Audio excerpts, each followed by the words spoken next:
Nobel Peace Prize winner and Yazidi activist Nadia Murad, who was repeatedly raped when held captive by ISIS for 3 months before escaping, calls for ISIS fighters to be tried like the Nazis at Nuremberg.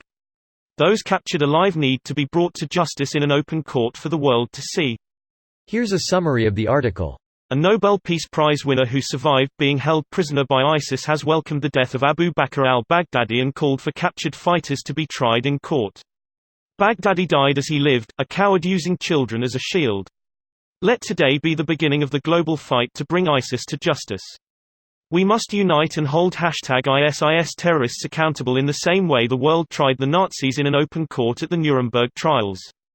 She added that captured ISIS fighters need to be held accountable in the same way that Nazis were at the Nuremberg trials, adding it is the only acceptable course of action. Murad said, those captured alive need to be brought to justice in an open court for the world to see.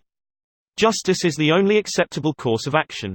We must unite and hold #ISIS terrorists accountable in the same way the world tried the Nazis in an open court at the Nuremberg trials. ISIS fighters seized villages in Sinjar in Iraq in 2014, slaughtering Yazidi men and boys before abducting the women and girls to be used as sex slaves.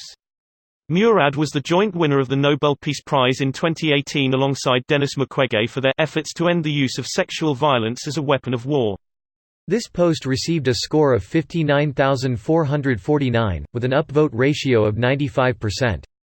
Here are the top comments in response to this article. I agree. Yazidi girls set themselves on fire to protect themselves from being raped. I couldn't imagine their situation. There was a position of Kurdish fighters that was compromised and they were pinned inside a building with no way out. The Kurds and the foreigner with them killed themselves at the last minute.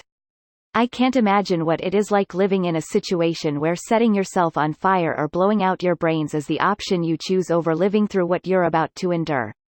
I remember reading an article about a soldier who said that if you are gonna be captured by ISIS then you should just kill yourself because it will be hell. Tons of mock executions to break you, all forms of torture imaginable. For sure I would pull the pin on a grenade and run at them before letting them take me alive as well. Goddamn, the mock executions always make my skin crawl. Pretend to execute someone 87 times in a row, then when you actually do it on the 88th time, in front of cameras, they seem docile and almost cooperative. It's just so fucking evil. Or the final time they run you over with a tank, feet facing the tank. What the fuck? Pretty sure this was invented by the Russians during their Afghan adventures. Brutal if you're waiting in line for your go. You know how sometimes you wish you didn't learn about things, or read about them? This is one of those times. It's crazy how the mind fucking ends up at a stage where it accepts doing insanely unbelievable shit to others like that. This is just mental, and I'm shook right now from the image I created in my head. Wait, was the current plan different? The current plan seems to be to revoke citizenship of foreign fighters and otherwise ignore the whole thing. No way that's going to backfire. Take tens of thousands of defeated extremists, revoke their right to live or work in any country, including their home country, and turn them loose in the middle of the least stable part of the world. The fucked up part is even Trump has said it's a stupid plan. If Trump calls your plan stupid, it's either 1. The best plan anyone has ever had, maybe in the history of ever, or 2. The worst and most stupid plan anyone could possibly conceive of.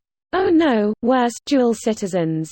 So the idea is to dump them either on Syria, the Kurds, Iraq or on the country their parents or grandparents happen to have been born in.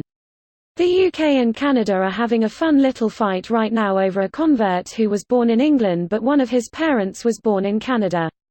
The UK is trying, unclear, to take his UK citizenship.